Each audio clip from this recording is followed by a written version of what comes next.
What does it actually mean to believe the truth and live out your faith?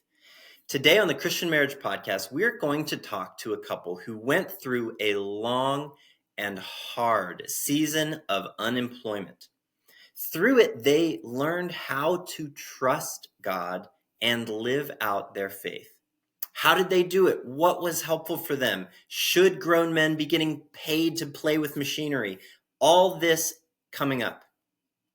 Welcome to the Christian Marriage Podcast, the only podcast on the entire internet that talks about Christian marriage that I host. I'm Nick. I'm a Christian marriage coach, and on this podcast, I talk with couples who have been recommended to me as having Christian marriages full of love and wisdom. We talk about how they made it through hard things in their marriage. We tell these stories so that you can have great examples of how real couples made it through, so that you can make it through hard things in your marriage. So let me introduce you to Dennis and Lori. They are from Roseville, California. They've been married 38 years. And something that's interesting about them individually, Lori would like you to know that she has two different colored eyes, blue and green. Dennis would like you to know that he actually has the same colored eyes. He also tells people that he's not high maintenance, but secretly he's really high maintenance. Their favorite thing about each other, Dennis notes that he's really thankful for Lori putting up with all of his high maintenance stuff. And Lori really appreciates that they find themselves laughing a lot together. They were a lot of fun. One important central theme that stood out to me in the course of our conversation is something that I want to talk a little bit about before we dive in. Dennis and Lori noted that the one truth that helped them through this long season of unemployment was this: that God has a plan. Now, if you have been listening to this podcast for as long as I have, and I assume all of you have been, you will notice a little bit of a pattern, which is this: the Christian truths that become important to people in hard times are usually what we would think of as cliches. A couple who is suffering cling to the truth that God is good. A couple who faces uncertain financial situation clings to the truth that God has a plan. Now, these cliches would be cold and even oppressive if you didn't believe them. But when these couples choose to believe them and live by them, they go from cold platitudes to a source of life and hope. The question for you going through something hard is, will you trust what God says is true, or will you get wrapped up in the difficulties of your circumstances? But you could say, well, what does it actually mean to live out these truths? Well, I asked this directly to Dennis and Lori, and they came up with a list of 5 things. What does it mean to live out your faith that God has a plan? They said, 1, believe it, pray it, read it, accept it, and wait. And don't lose hope. In fact, they noted, refuse to stop trying because you have hope. Now, some things on this list could, like believe it and accept it, can sound pretty vague. But in the episode, we talk a bit about the practical difference between choosing to believe that God has a plan and not, in the way that real life couples interact in real time. And I want to illustrate that for you. Picture the difference in the following scenario. A husband enters the room at the end of a day. He's been out of work for 5 months. Money is really, really tight. He is tired. He carries the shame of unemployment and the weight of providing for his family on his shoulders. He's worried about the finances, and he's worried that he's doing something wrong and doesn't even know what. His wife is there too. She is worried about the kids, worried about their home. She feels powerless to help. Now, from that point, I want you to imagine two paths. The path of believing and accepting that God has a plan, and the path of not believing and accepting that God has a plan. And I want you to see a bit of the difference of how it impacts how they interact and how this interaction goes. So first, the path of not believing and accepting. She asks him, "How did it go today?" A simple enough question, but there's a distance and a coldness in it. It's a tone of mistrust, of judgment. Her heart is not at peace. And her mind has been grasping for control of this situation in one of the only ways that she can, through mentally accusing him of not doing enough. That accusation is not said, but it is felt in her simple question. Now, he's already on edge. He's emotionally tense a lot of the time these days anyway. But when he senses the judgment and displeasure in her question, it affirms all of the shame and the doubt that he's already been feeling. How does he respond? He's not believing and accepting God's plan either. Otherwise, he might have a thicker skin. As it is, his wife's perceived attack is either the final rock in the backpack of shame that makes him stumble and fall over. He shuts down and withdraws. Or, alternatively, the perceived attack presents a tangible enemy to fight, his wife, instead of the intangible enemy of unemployment. And he gladly dives into battle, unleashing all of his worry and all of the weight that he feels in attacks of his own.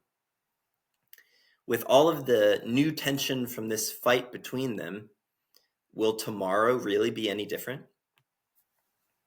Okay, now, the path of believing and accepting that God has a plan. Now remember, they're still feeling all of the emotions that we talked about before that path.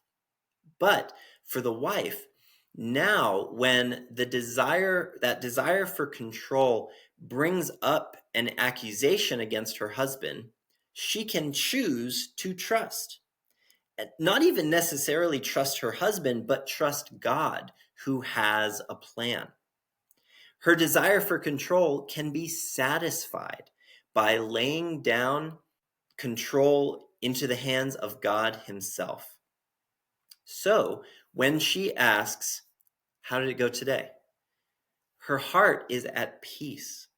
And her question carries a sense not of distance and judgment, but of togetherness and support. We're all in this together.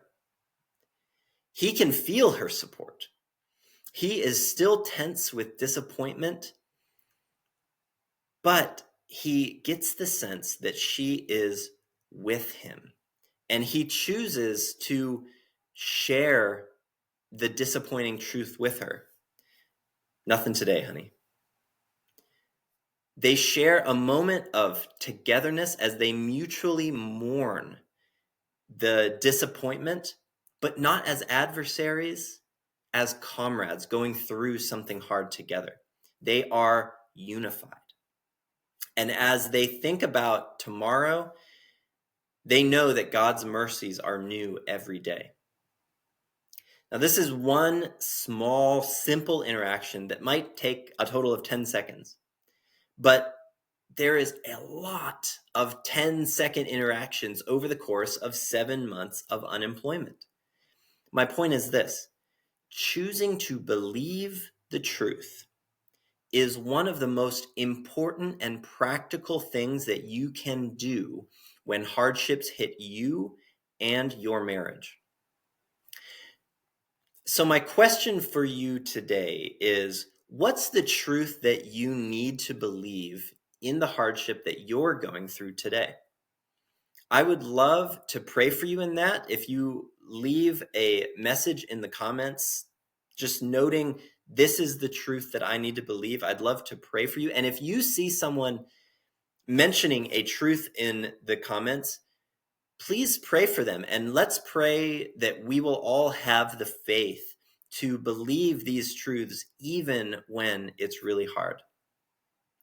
The last thing that I have to ask you is that if you are finding this helpful and encouraging, would you please consider leaving me a 5-star review on the platform that you are listening to this on? That really helps me out as I try to help Christian marriages live in faith. So thank you so much. And here is Dennis and Lori. Well, Dennis and Lori, thank you so much for being here with me on the Christian Marriage Podcast. And I just so appreciate you being willing to come and tell part of your story that, was kind of it was a low point. So I appreciate the vulnerability. I appreciate your willingness. So thanks for being here. Absolutely. Yep. Now, this is going to be, I think, a great and a helpful conversation because you have decided to talk about a period of unemployment. And that is not something that a lot of people talk about. I don't know that I've heard of too many stories in the years of being around church where people have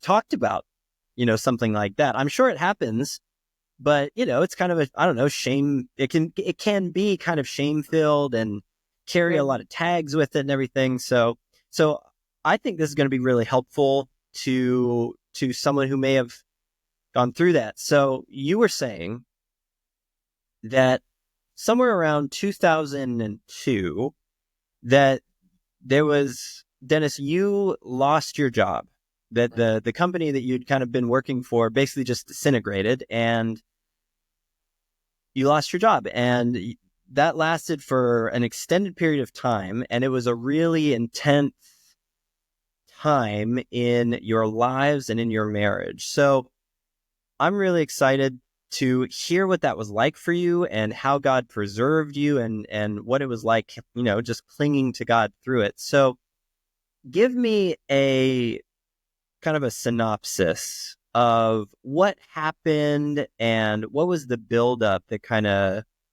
led to this season of unemployment. Yeah, I don't know that it was so much a buildup, but me just blindly assuming I was going to have a job forever, right? We all hope, our parents, at least our parents, had the same job for many years with the same people. And it was interesting to me because I had worked for a couple different people for fairly long amounts of time. And then all of a sudden, you get the stool knocked out from underneath you. I've been with the company for about 4 years. I covered the western third of the United States for them as a regional guy. And all of a sudden it just started falling apart. And call it my just being oblivious to it, not paying attention. But I woke up one day and I got the phone call that we all hate to get. You're out of a job. And it was very difficult to talk to Lori about that. She was working, was it part-time? It was. Yeah, she was working part-time. We have 2 young sons, with 13. They were 10 and 13 at the time. And And so I work when they were off at school. So I used to work at an educational supply store. So it was Okay. very suitable for me. So it wasn't a career. It just happened to be a job that helped. it added to our income. Yeah. And Helped out a little bit. yeah, and my income was the lion's share of our income. And like I said, you go along for years, and all of a sudden, like I said, it's gone. And so now what do? Oh, I'll get a job. I'll have a job next week. I can't remember how many times Boy. I told her that. Don't worry about it. I'll Yeah. get a job. Yeah. Well, the first month when I had applied for jobs and nothing happened, or would get the, we're still in the process. You're in the queue. And it was very interesting to me because a lot of those places I applied, nobody gave you, you're not the guy. You're not our candidate or any of that. You just kind of, Right. they just didn't call back. You just had to keep waiting. Yeah. And it Yeah. continued waiting. So now we go 2 months into it and then 3 months into it. You start to panic about that time because you recognize that you're not having that income coming in, and Yeah. you've got a mortgage and you've got utility bills and you've got to feed your family. So And, we were living paycheck to paycheck. I don't think we overspent. I don't think we were living in debt, but the reality was we were living paycheck to paycheck. And we'll talk more about that later. But at that time, it wasn't a thing. Everybody did it. Right? And I think probably people in our age group today are probably living that same thing. It's a challenge out there. For sure. But, so like I said, this thing went on. I was unemployed for a total of 7 months. And 7 months. 7 months. Yeah. And we really, we were involved with our church. I was on the church board, and I even went to the pastor and said, I need you to, I'm an elder. I was an elder. I am an elder. And said, you need to take me off the board because I'm just not. And he said, I'm not gonna. You're part of this church, and we're going to support you, and we're praying for you, and you'll come out of this. So you were feeling something so strongly that you asked the pastor to take you off the board of elders. Yeah. What like you kind of mentioned you got this call that nobody wants to get. I mean, and it was really hard to talk to Lori about it. What were you feeling around that time? I mean, what was it like to get that call? And especially in those first few weeks. It was like hitting a brick wall. Didn't know where to go. Didn't want to call my parents had passed, but Lori's parents became my parents, and didn't want to call them. Didn't want to tell anybody. You talked about, shame or embarrassment about being unemployed. And all that stuff starts going through your head and working and eating at you. And especially for guys, I think, we're very prideful. At least I was very prideful. And I learned very quickly that pride doesn't get it. You got, that was probably the first thing that went away as God started working on me. And I can look back at it today and kind of chuckle, right, and laugh, right? Because and I will tell you then, I didn't know God was working on me. All I knew was I was praying. I was deep in reading scripture. I was looking for something to pull me out of this. And, every time I went for a job interview, I always got there early, but I always sat in the car for 5 minutes and prayed. And it was scary. It was scary. But and maybe I should share this later, but I'll just share it now. One of the things I learned coming out of that was I will never, ever be afraid of losing a job again. Okay. And I think it's created in me a more confident person, very Confident yet humbled. And that's one thing that really came from this, the humility of it. Just coming before God, we had several situations that had us recognize that, and I think that's just all I really want to say about that. No, we had a strong community. We were involved with a great Bible study, and these are people we're still very connected with today. Yeah. That's amazing. Have remained friends, and the stuff they would do, gift cards, food. And then we had one individual from church that he was sending us cash.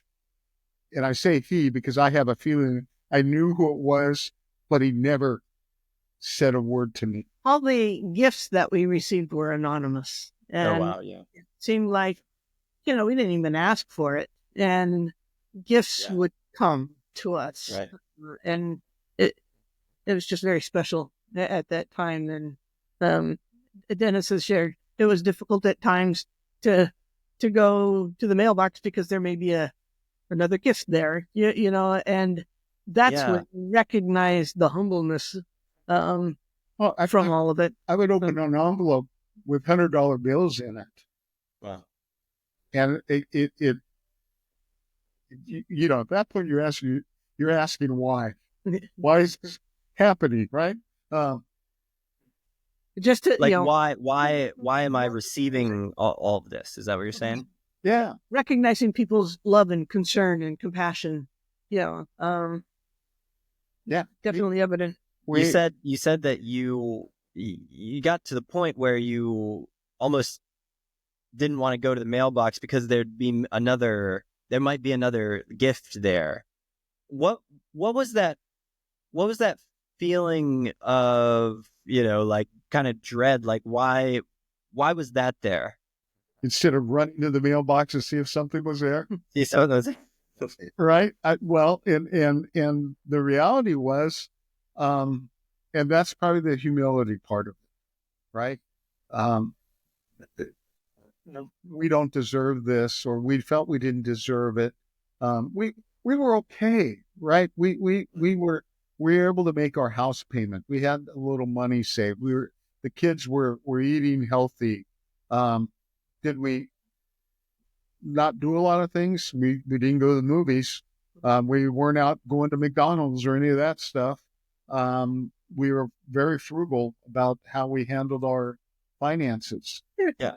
That, but you get concerned about the utility bills, and all of a sudden some money comes, and you're like, wow, that and you're realizing that's truly a gift from God. It's maneuvered through somebody else, to provide it for us. And now I will say that the one thing we did was we immediately, when this thing didn't turn around in the first 5 or 6 weeks, I was on the phone with our mortgage company and let them know what was happening. And they worked with us. So that would be one piece of advice I would tell the people. Don't go into hiding. Don't be afraid to contact your creditors or whoever they are, because they don't want to repo a house. They don't want, that's not good on their books either. That doesn't work for their business. Yeah. And so the more open you are with it, there's an understanding. And then the other thing I would say for, I would go to these session meetings once a month, and I could feel it the minute I walked in the room. Dennis, did you find a job? Can we pray? And I was always a the center of prayer. And the first few months, it was very uncomfortable for me. Yeah. You become the focus. You know, You become the focus. Yeah. yeah. Yeah, and it was very uncomfortable for me. And then something happened, and maybe, and again, I'm sure, I know it was God that said, use this as something and show your strength from it. Show people that, yes, I'm unemployed, but use it and say, do you know of anybody that's looking for an employee? Do you know of any, you know what I do for a living? Do you know anything? And so all of a sudden I turned that into a networking opportunity. No hiding under a rock. You know, that feeling. Yeah. You know, we would rather be hidden from all that. And that's, you know. Yeah. Were you tempted to kind of huddle down and go quiet?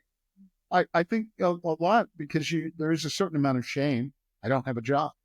I'm the head of household. I don't have a job. That part, it's tough, and I think a lot of guys feel that. But Lori, we were talking earlier, and she reminded me of a couple who reached out and said, "Dennis, you know, they were in the broadcasting business. You know, they were trying to help me find something within that realm." And I remember another guy, a realtor friend of ours, and he was like, "I think I got a plan. Have you ever cleaned carpets?" And it's like, "No." And he says, "I'm thinking if we buy a van, we could set it up with a carpet cleaning business, and you could run that business for me, because I'm selling all these houses, and you could go in and clean all the carpets in the house." And I thought, I don't know that I want to clean carpets, but that's people were reaching out. People were trying to be creative in helping you. Yeah. And what you're saying is that if you had, you know, just hunkered down and in shame just kind of shut people out, you would have actually cut yourself off from people actually wanting to be creative and helping you. Right. Or open doors, or different opportunities. And so I think that's very important, is that you stay available, you stay focused. You always, a lot of times you may be invited to an event or something, and you say, I don't want to go. I don't want to deal with the questions. That's probably when you need to go and deal with the questions. But that's just. Yeah. But, you know, keep in mind, it was 7 months. So after maybe a month, that's okay. You know, have you found anything? No, not yet. But when it got into the longer and longer time, it was difficult at that time. You know, and I don't know if I'm jumping the gun or anything like this, but I had to become aware not to keep asking Dennis if he got a job. Okay. Or what have you done today? That kind of thing. I just had to wait and be patient, because right at the beginning, I think maybe from my insecurity, the feeling of that, because yes, he was the breadwinner. You know, how are we going to deal with this? And I think we both were trying to fix it in any way we could, but part of it was me asking, "Do you have something lined up today? Did you get a call back? Did you, just trying to get an answer on that." And I think I just needed to wait it out and be willing to accept closed doors and wait for open doors. Yeah. Right. Yeah. Sure. Yeah. So I was going to ask it's a long time, 7 months of worry and uncertainty and financial pressure that can do a lot on a marriage. So what was it like relationally between you two? What were some of the, what was that like? What were some of the hard parts for you two relationally? What I just mentioned was mine. Okay. Maybe uneasiness and lack of patience at the beginning. Kind of, I think you're saying there, you were feeling insecure and you had this instinct to kind of not quite like it's not try and control the situation, but sort of, like get on him, and take like a heavy hand in kind of getting on him or something like that. Is that what you're saying? Yeah, I think that was my greatest concern. That's what I was doing, and Dennis, and I can be honest because somebody else may go through the same thing. The husband wants to be able to fix it.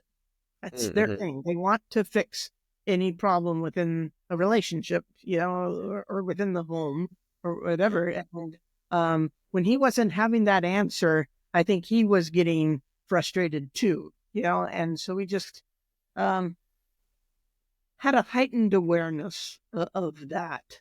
And I think that's really when we turned more to God, and there is a scripture that, we relied on back then of God having a plan for you and to accept that, and I think sometimes we want that plan unfolded in front of us now, so we have that answer, but we just had to wait and trust that God has a plan and he'll make you prosper, from that. Sure.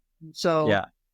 What about, absolutely. Yeah. No, I love that. What about you, Dennis? Relationally, what was the hardest part for you in the marriage during this time?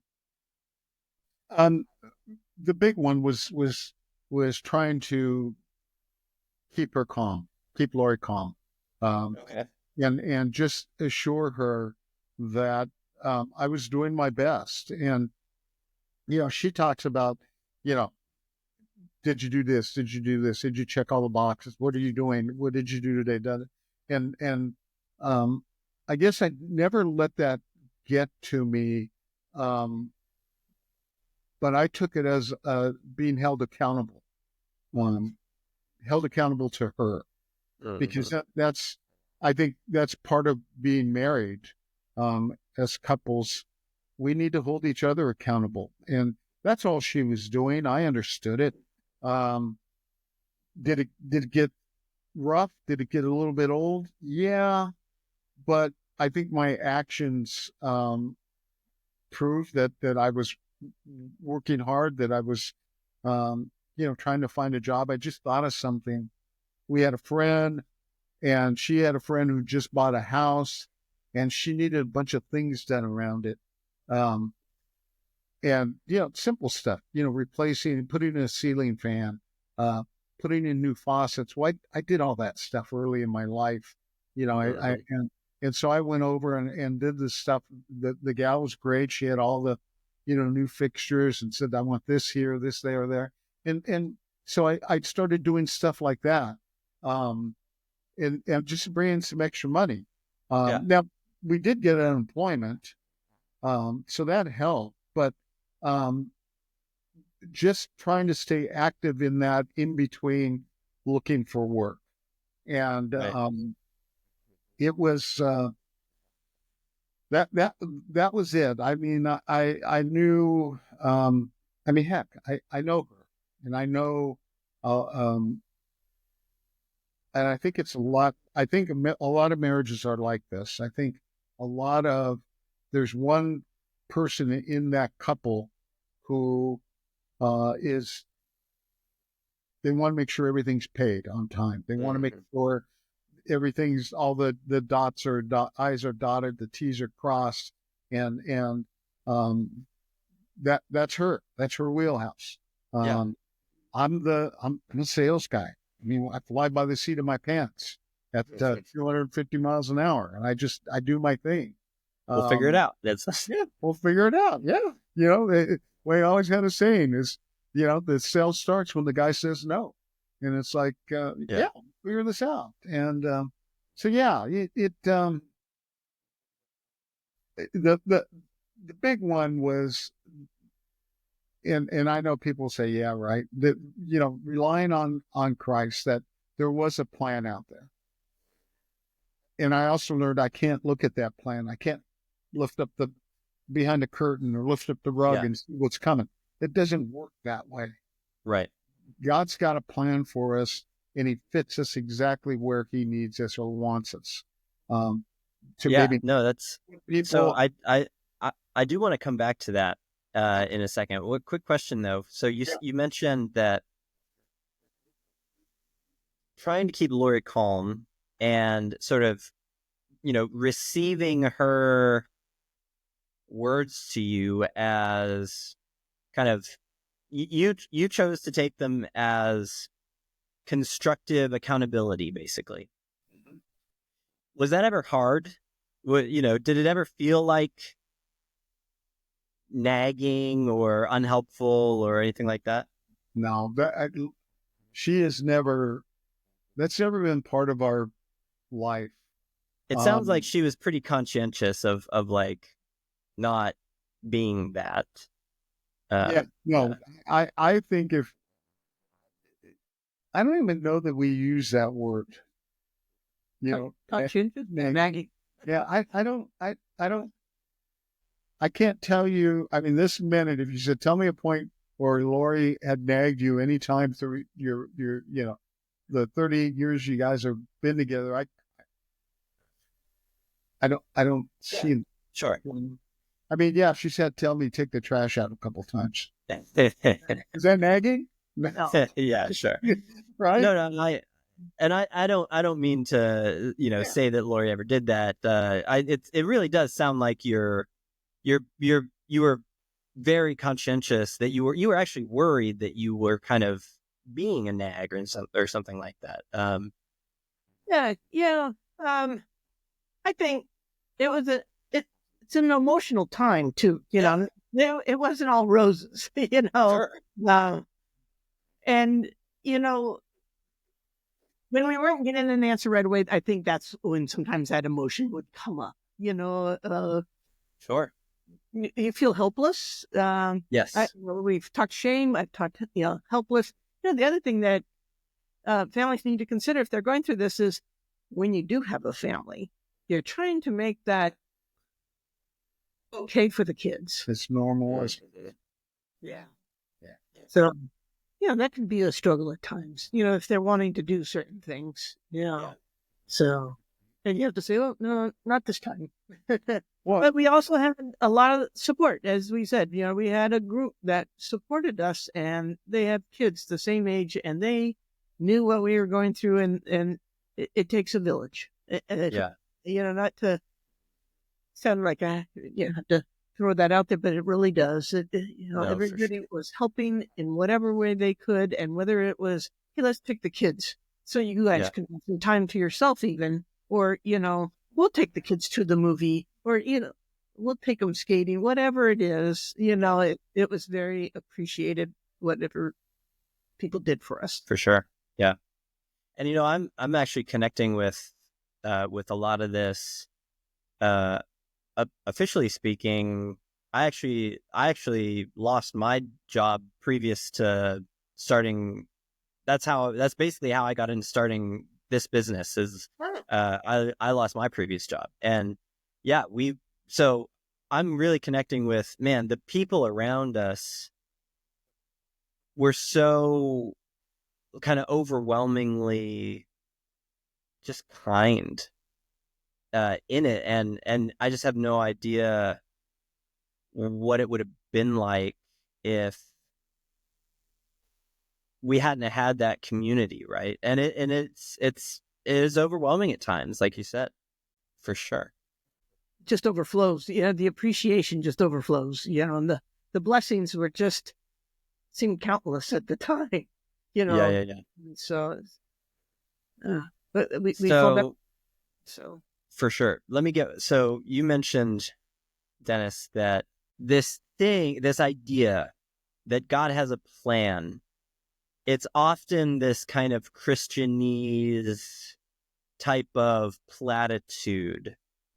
But I think you specifically mentioned that at that time, it was this lifeline of sorts, and something that you had to that you actually came to appreciate, is kind of the feeling that I got from what you were saying.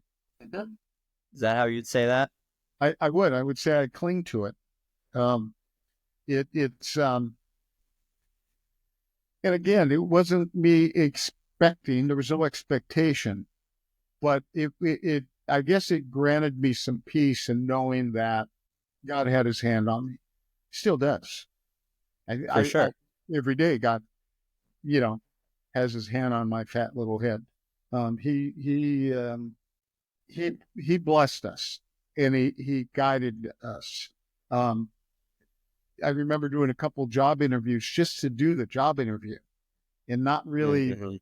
It's like I'll do this if they hire me, and didn't get hired. And I just took it as that's not the one. That's not where God wants me. That door closed for a reason. Yeah, and so I didn't get too wrapped up into that. I was more upset when I didn't get callbacks and just say, "No, you're not our guy." Right. But it got to the point where, and I'll jump ahead to finally landing a job.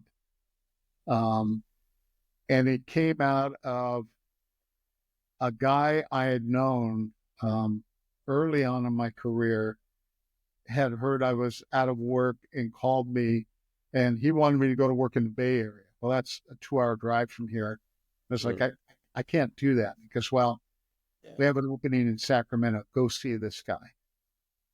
They need you. Yeah. And I was like, okay. So I went and I talked with the GM, and it was interesting because the guy was at first kind of dragging his feet, and that was like the last month of this thing. They kept telling me, "Dennis, they're going to hire you. Just be patient."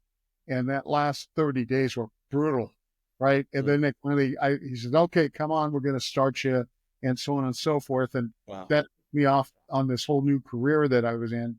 But I guess the point I'm trying to make with that is the patience and knowing you'll know when something right comes along. And like you said, this was a guy that I knew, I don't know, early on in my career, that we connected. We'd stayed in touch. I don't know how we stayed in touch, through mutual friends, but he just reached out. And it was amazing when that happened. And like I said, it's taking me in a whole new path of where I'm at. And even today, I think about that, and I'm so thankful for those guys that took me in. So absolutely. So as you were going through it, you had to learn this idea that God has a plan. And you said practically it helped you kind of move on whenever you didn't hear a call back or you didn't get the job or that kind of thing. Like, okay, I think, Lori, you mentioned this idea of, I have to actually learn to be okay with closed doors. And you kind of, I don't know, learn to,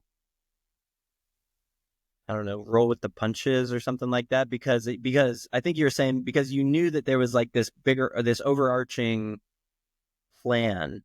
What was it like? What did you do to help yourself cling to this idea that God has a plan for us and it's going to be okay? What did you actually do? What did it mean to grow in that? Literally do that. You literally need to cling to that. Mm-hmm. You need to believe in that, and believe that God does have that plan. And like I said, you may not know what it is, but it's just that faith to know, and we would pray over that. We would read it.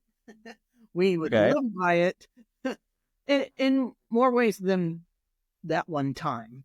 You know, and does any examples come to mind of like what it mean? What did it mean to live by it? So you already mentioned we prayed through it, we read about it in Scripture. What did it mean to live by it?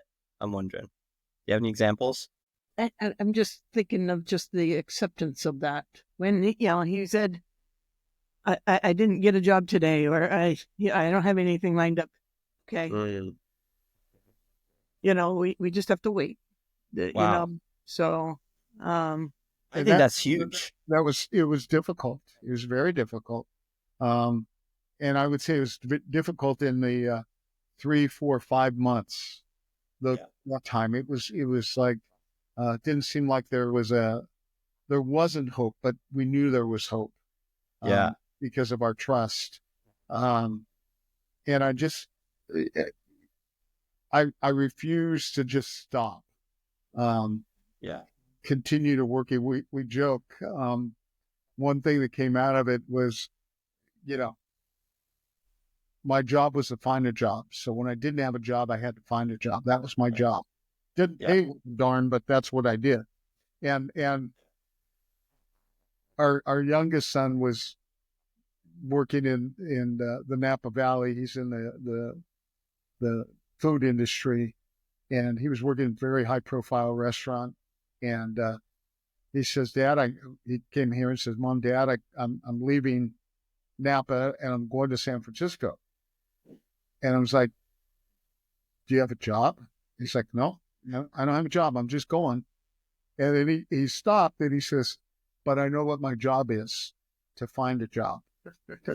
And now, then he pulls out, I got a letter of recommendation from so-and-so, and I'll have a job in a week. Well, he did. So, but that is something I think that our sons, they've learned as well through that time. They were great. They didn't ask for anything over the moon, but they were great. They knew, and they supported us. They supported us. Their faith, they were strong, and they are strong in their faith. Wow. And they knew they were involved in church. That's amazing. And you were able to walk them through that process, and they saw you two trying to, go through this faithfully. And real quick, I wanted to go back to what you were saying, Lori, that practically part of what it meant to live by that was in your heart, you chose to accept what happened that day. And I said, I think that's so huge that there was basically in your heart, you were able, because God had a plan and you knew that and you chose to rest in that, you were able to not get caught up in the situation. I guess is one way of saying it. Like, okay, this is what today was. It kind of make, the psalm that says, this is the day that the Lord has made. Let us rejoice and be glad in it. That's what it makes me think of, that, oh, how, Dennis, how did it go today? Did anything happen? Nah, I didn't, nothing happened today. Okay. Here we are. Yeah. And where we are is in the middle of God's plan. And that to me makes such a world of difference between a husband and wife, where, okay, either there's this, influx of tension between two people at that exact moment, or there's okay, that's what it is, and we're in it together. Right. I don't know if you connect with that, or is that we do. And not remembering where I was going to go with this now. But I see that, that people could have that tension throughout it, and we didn't want that, not for one another, and I respected what he was doing to try to fix it, and so, but as long as, I didn't have that at the beginning. I knew of that. I knew God always had a plan for us, whatever it is, but you get reminded of it Well, in situations like this. you weren't clinging to it day one. No, and so I think we got so caught up into that. How are we going to fix this? What are we going to do?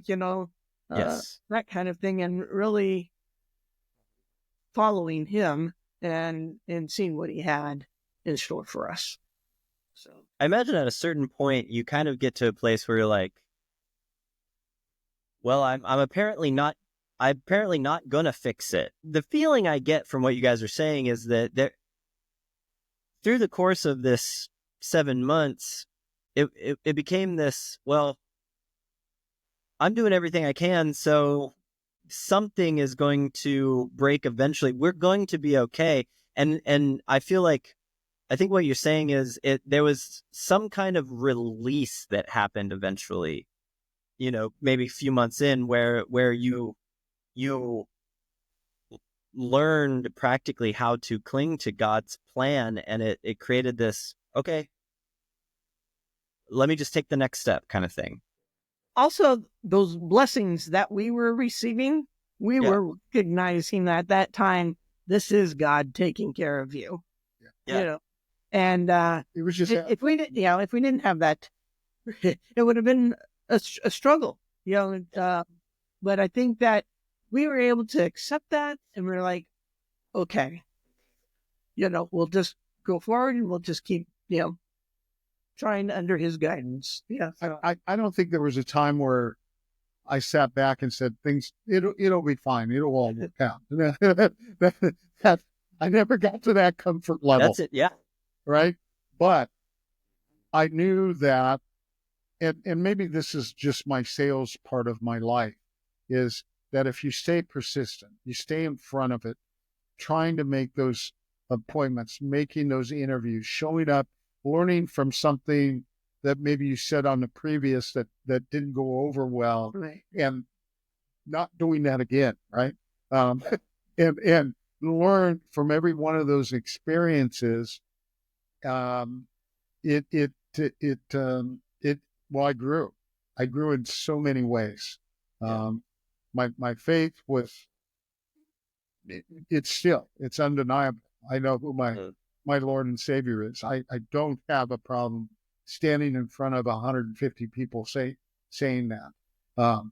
I don't have a problem saying there was a time in my life where I was unemployed and I depended deeply on Christ. Because that's the truth. And people say, well, that's easy to say. No, it took some work, because the first month, that wasn't where I was at. Right. Yeah, I just through the first one. Second month, I was maybe okay. Maybe I need some help here. But the reality is, I look back at it today, and if we did not have the people in our life, our faith, and our belief, God, I can't even imagine what that had been like. Yeah. And even to where it's taken us today. I mean, I have this amazing career as a result of that. Wow.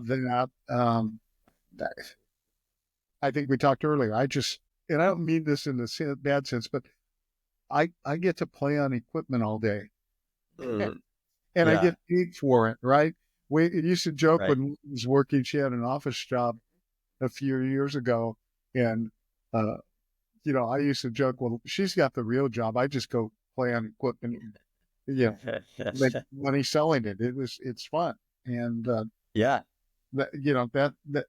had an amazing career, and I love what I do. So yeah, that's amazing. And it came out of 7 months of nothing, but it led you to this thing that now you're so thankful for, I guess what you're saying. Oh, yes.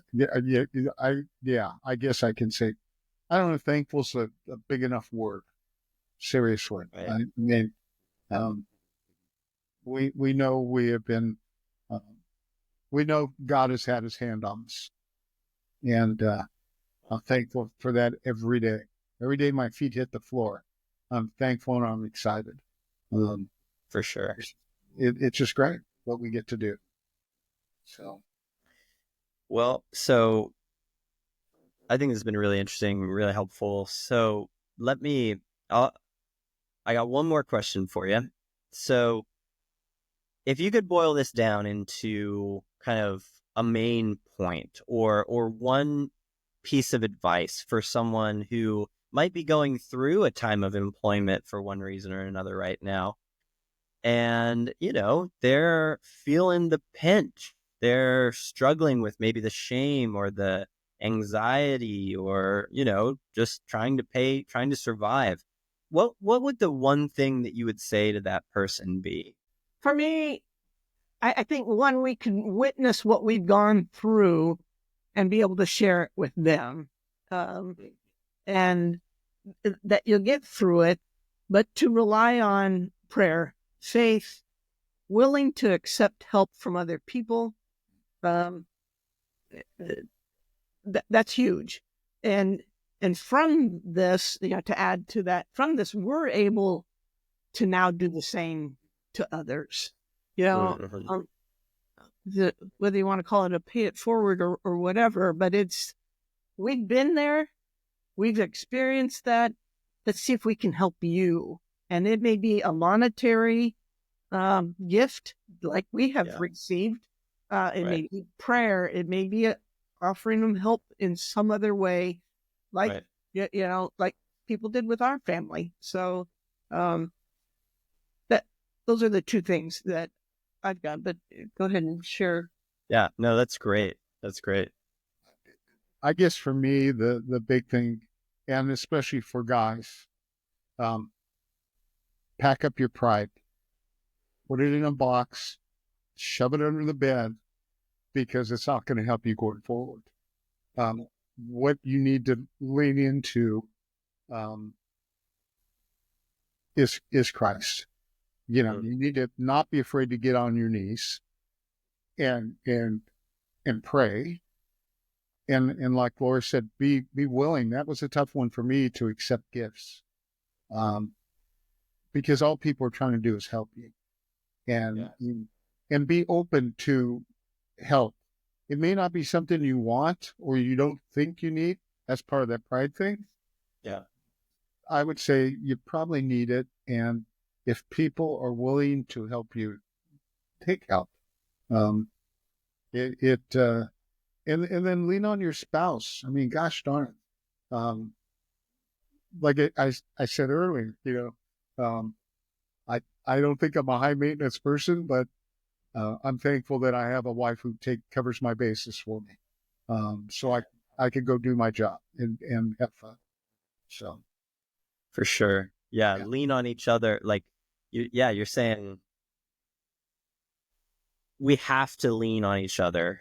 So get rid of any instinct that you would have not to lean on God or your spouse in this kind of time. Just pack up your pride and leaning into people and into prayer. Yeah. And always don't be ashamed of it. Hundreds of people get laid off or let go every day. But the thing is, oftentimes you think you're the only person that this is happening to. That's the feeling you get when it happens to you. It's like, oh my goodness, Yeah. But, for sure. You're right.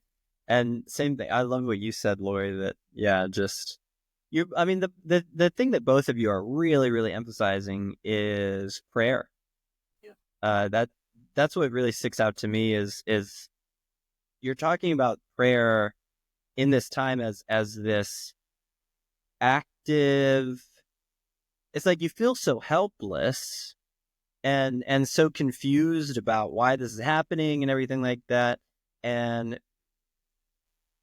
prayer is this ability to actually connect with God. I don't know. It feels at least like you're actually doing something. And the Bible tells us that prayer is real and that it works and God hears us and he wants our hearts. So no matter what, there's always something that we can do that really is important and really matters in these kind of situations, right?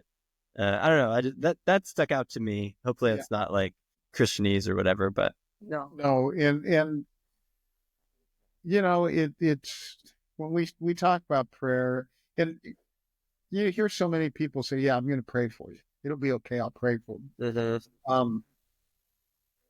And I take prayer very seriously. I believe that's you could drop at any time and ask for help, or God, keep your hand on me. It's there, and it doesn't cost a dime. All it costs is your heart and your faith, and just reach out. That's all it is. And I think if you're faithful, who knows what'll happen? Right. Yeah, Yeah. we had no expectations of what we got, or even where we got today. If you asked me 15 years ago, what do you think you'd be doing? I had no clue. I would tell you it would not be what I'm doing today. Yeah. Wouldn't be at all. And to be where we're at today. Right. I think something that's important within that prayer is it wasn't specific.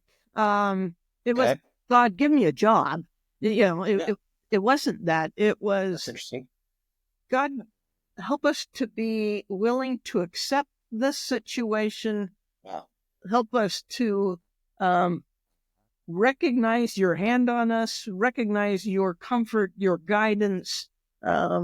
It's more that as opposed to asking for something specific. So, Wow.